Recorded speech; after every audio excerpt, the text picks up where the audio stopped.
আজকের এই ভিডিওতে আমি মূলত আলোচনা করব ববি 1545 সম্পর্কে।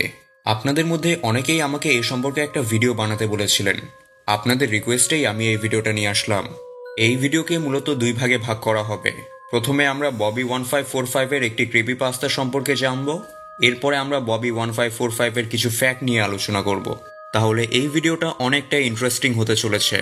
তো ভিডিও শুরু করার আগে আপনারা একটা কাজ করুন, এই ভিডিওতে একটা লাইক করে দিন, কারণ আপনার একটা লাইক আমাকে নতুন ভিডিও বানানোর জন্য ইন্সপায়ার করে। আর কমেন্ট করে বলে ফেলুন যে নেক্সট ভিডিও কিসের উপর চান। এখন বেশি কথা না বলে এই ভিডিওটা শুরু করা যাক। এই ঘটনাটা যে প্লেয়ারের সাথে ঘটেছিল, এখন সে আমাদেরকে সেই স্টোরিটা বলছে। এখানে তার নাম প্রকাশ করা হয়নি। তো গল্পটা এভাবে শুরু হয়। আমি এবং আমার এক বন্ধু একটা সার্ভারের মধ্যে খেলছিলাম। সবকিছু একদমই নর্মাল ছিল সেই ওয়ার্ল্ডের মধ্যে। আমরা সেখানে আমাদের কাজগুলো করছিলাম। কাজ শেষ করার পর আমি একটু বাসার বাইরে যাই, আবার বাসার ভেতরে চলে আসি। তখন আমাকে কেউ হ্যালো লিখে একটা মেসেজ করে। পরে আমি খেয়াল করলে বুঝতে পারি যে যে আমাকে মেসেজটা লিখেছে সেখানে সেই প্লেয়ারের কোনো নাম দেখাচ্ছে না। এই বিষয়টা আমার কাছে কিছুটা অদ্ভুত লাগতে শুরু করে। এরপর আমি বাইরে দেখার জন্য যাই, কিন্তু সেখানে আমি কাউকেই দেখতে পাই না।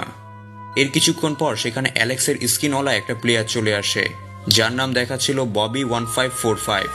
আমি তাকে আমার সার্ভারের মধ্যে দেখে অনেক অবাক হয়ে যাই, কারণ এই সার্ভারের মধ্যে আমরা দুইজন প্লেয়ার ছাড়া আর কেউ খেলতে পারে না। তাহলে এই প্লেয়ারটা কোথা থেকে এলো? ববি 1545 নামের প্লেয়ারটা আমার কাছে এসে উল্টাপাল্টা আচরণ করতে থাকে। এরপর সে আমাকে বলে, আমি কি তোমাদের সাথে খেলতে পারি? এটা বলে সে আমাদের ঘরটা ভাঙা শুরু করে দেয়। এরপর সে আমাদের বাড়ির ভেতরে চলে যায়, আবার কিছুক্ষণ পর সে বাড়ির বাইরে চলে আসে।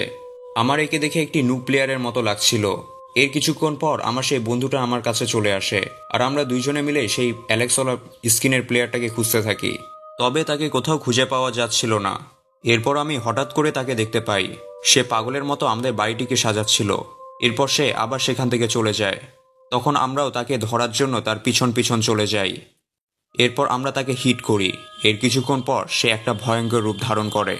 আমরা তাকে দেখে পালাতে থাকি, কিন্তু সে আমাদের পিছনেই পড়েছিল। তাই আমরা কোনো রকম ভাবে আমাদের জীবন বাঁচানোর জন্য সেই বাসার ভেতর চলে যাই, কিন্তু সে আবার আমাদের বাসার বাইরেই দাঁড়িয়েছিল আর একটা অদ্ভুত আওয়াজ করছিল, যেটা অনেকটাই ডিস্টার্বিং ছিল। এর কিছুক্ষণ পর সে সেখান থেকে চলে যায়। আমরা ভাবি সে হয়তো চলে গিয়েছে, কিন্তু পরক্ষণে দেখা যায় যে সে আমাদের ছাদের উপরে ভাঙাভাঙি শুরু করে দিয়েছে। তাই আমাদেরকে সেখান থেকেও পালাতে হয়। এরপর কিছু দূরে গিয়ে আমরা একটা উঁচু স্থানে উঠে যাই, এটা দেখার জন্য যে সেই অদ্ভুত ক্রিয়েচারটা আবার আমাদেরকে খোঁজার জন্য আসছে না। তো তখন আমরা দেখতে পাই যে ববি 1545 আকাশের উপরে উঠে গিয়েছে। আমরা সেই জিনিসটাকে দেখে পালাতে থাকি। আবার আমরা সেখান থেকে আরো দূরে চলে যাই, কিন্তু সেখানেও আমাদেরকে ববি 1545 খুঁজে বের করে ফেলে। তাই আমাদেরকে সেখান থেকেও পালাতে হয়। আর পালাতে পালাতে আমরা একটা ভিলেজের মধ্যে এসে পড়ি। কিন্তু এখানে একটা আজব বিষয় আমরা লক্ষ্য করি, এখানে কোনো ভিলেজার ছিল না, আবার সেখানে কোনো মবও দেখা যাচ্ছিল না। সেখানে আবার ববি 1545ও চলে এসেছিল। এরপর সে কিছুক্ষণ পর সেখানে কিছু জম্বি স্পন করে দেয়। তখন আমাদেরকে সেখান থেকেও পালাতে হয়। এরপর আমরা কোনো রকম ভাবে একটা বাসার ভিতরে আশ্রয় পেয়ে যাই।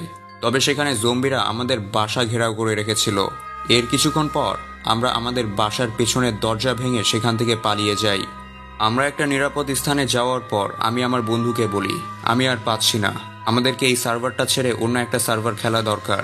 আমি সেই কাজটাই করলাম যেটা আমি একটু আগে বলেছি।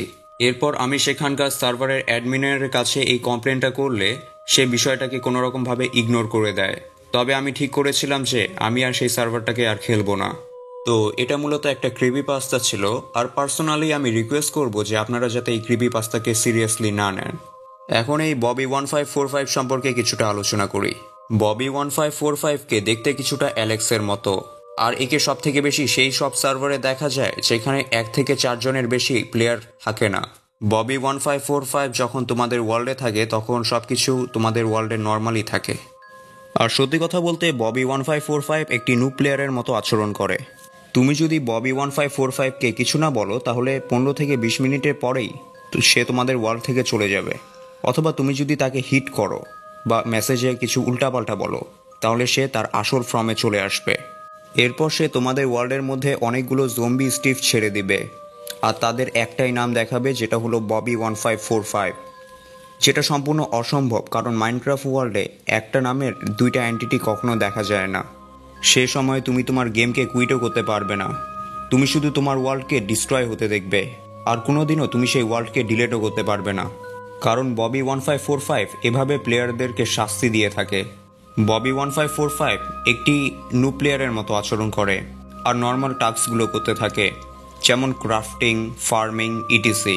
আর ববি 1545 এর পাওয়ার সম্পর্কে আলোচনা করলে সে একজন ডায়মন্ড আর্মান পরা প্লেয়ারকে একটা আয়রন সোয়ার্ড দিয়ে এক আঘাতে ধ্বংস করে দিতে পারে।